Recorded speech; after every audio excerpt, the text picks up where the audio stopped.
So remember that whole teen movie thing? I think I figured it out. The reason why I can't narrow it down is because I love some of these movies so much.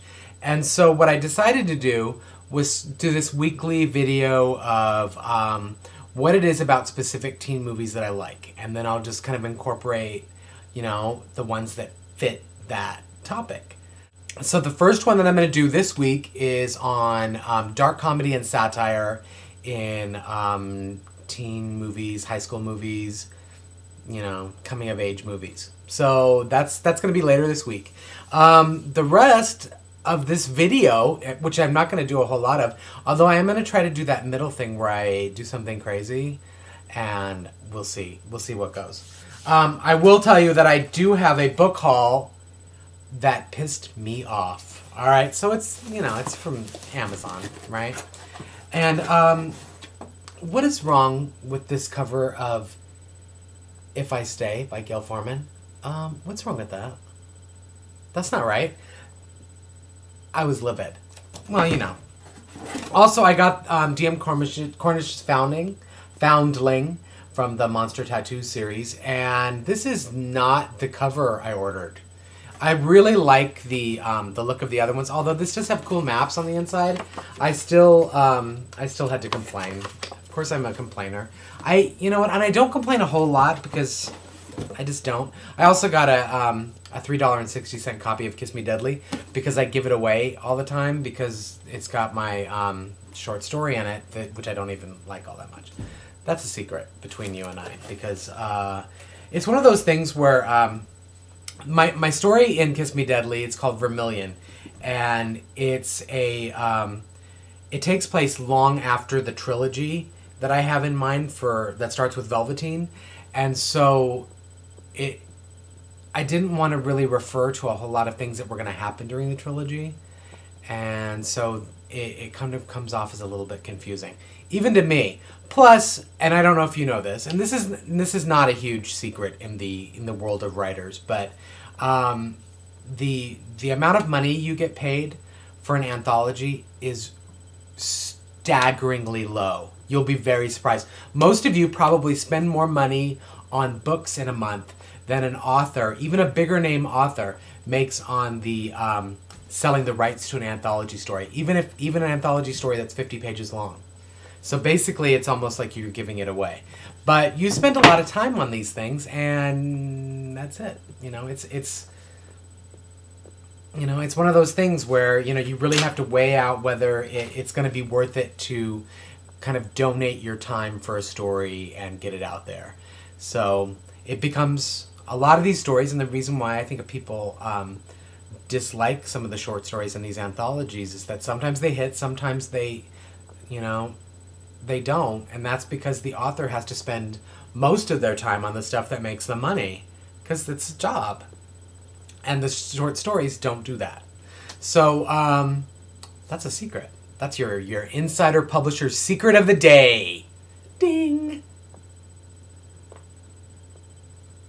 I don't know.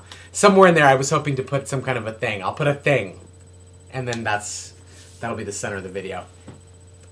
I don't know. Does this even work, the whole center of the video thing? I'm trying to get it so that it's not always just me in the still frame just sitting here talking to you. Because, you know, whatever. It's odd. Anyway, so yeah. So I got those books. I'm not happy with how they came, and so that's not cool. What else? Oh my god! Okay, so I finished reading Anna and the French Kiss by Stephanie Perkins. And I do think it's a perfectly palatable teenage romance. I'm not screaming, I'm not over the moon for it because it doesn't feel like a lot of new stuff has happened. I mean, she's not creating anything new with this book. It does feel very real. The characters feel very real. So in that sense, I think Perkins does a really good job.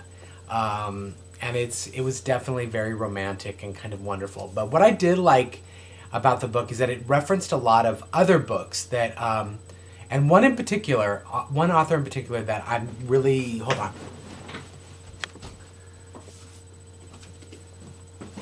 I'm back. one author in particular that I'm actually surprised to see in a YA book, and that person is Banana Yashimoto. And yes, that is her on the cover, which is odd, right? And there we go. And it's the back of her. Isn't that odd?